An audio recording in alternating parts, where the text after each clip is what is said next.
విమానం అంటే వేగం, విమానం అంటే సౌకర్యం. కానీ ఇండిగో విషయంలో మాత్రం విమానం అంటే వేదన. వేలకు వేలు పోసి టికెట్లు కొన్న పాపానికి ప్రయాణికులకు నరకాన్ని చూపించింది ఇండిగో సంస్థ. ఎన్నో ఆశలతో ఎయిర్పోర్టుకు వచ్చిన వాళ్ళు చివరికి కన్నీళ్లతో వెనుదిరిగారు. ఆకలి కడుపులు, పెద్దవాళ్ళ ఆర్తనాదాలు, గొంతు ఎండిపోయిన చిన్న పిల్లల ఏడుపులు. నిన్న ఎయిర్పోర్ట్లో కనిపించిన దృశ్యాలు రాతి గుండెనైనా కరిగించేలా ఉన్నాయి. అసలు ఏం జరిగింది? ఎందుకు ఈ ఆవేదన?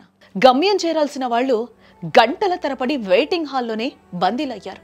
వేలకు వేలు ఖర్చు చేసి టికెట్ కొన్నది ఎందుకు? సమయం ఆదా అవుతుందని కాదా? కానీ ఇండిగో నిర్వాహకం వల్ల ఆ సమయమే వాళ్ళ జీవితాలను తలకిందులు చేసేసింది. అక్కడ ఒక యువకుడు చేతిలో కాల్ లెటర్ ఉంది, కళ్ళలో మాత్రం కన్నీళ్లున్నాయి. సరైన సమయానికి వెళ్ళకపోతే ఉద్యోగం పోతుంది, కెరీర్ నాశనం అవుతుంది. కానీ విమానం కదలదు. ఇండిగో సిబ్బంది సమాధానమే చెప్పరు. ఆ యువకుడి భవిష్యత్తును ఎవరు బాగు చేస్తారు? మరొక వైపు చూస్తే గుండె తరుక్కుపోతోంది. అదిగో ఆ కుటుంబం పెళ్లికెళ్ళాలి. బంధువులంతా ఎదురు చూస్తూ ఉంటారు కదా. ముహూర్తం దాటిపోతుంది. అక్కడేమో పెళ్లి బాజాలు మోగాలి. కానీ ఇక్కడ వీళ్ళు ఎయిర్పోర్ట్ గోడలకు తల బాదుకుని ఏడుస్తున్నారు.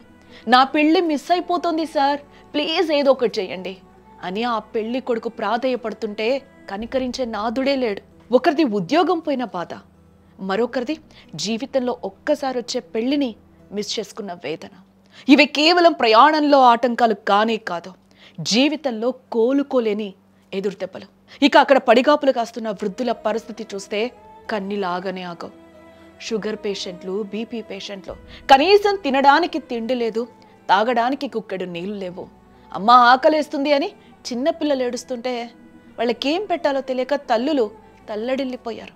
సిబ్బందిని అడిగితే దురుసు సమాధానాలు, గట్టిగా నిలదీస్తే గొడవలు.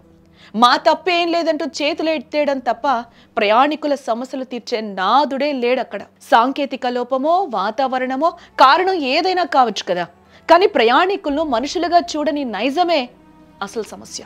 ఉద్యోగాలు పోయాయి, పెళ్లిలాగిపోయాయి, ఆశలు ఆవిరయ్యాయి. దీనికి బాధ్యత ఎవరు వహిస్తారు? సారీ అని ఒక్క ముక్కతో ఈ కన్నీళ్లను తుడవగలరా? ఇండిగో యాజమాన్యం ఇప్పటికైనా కళ్ళు తెరవాలి.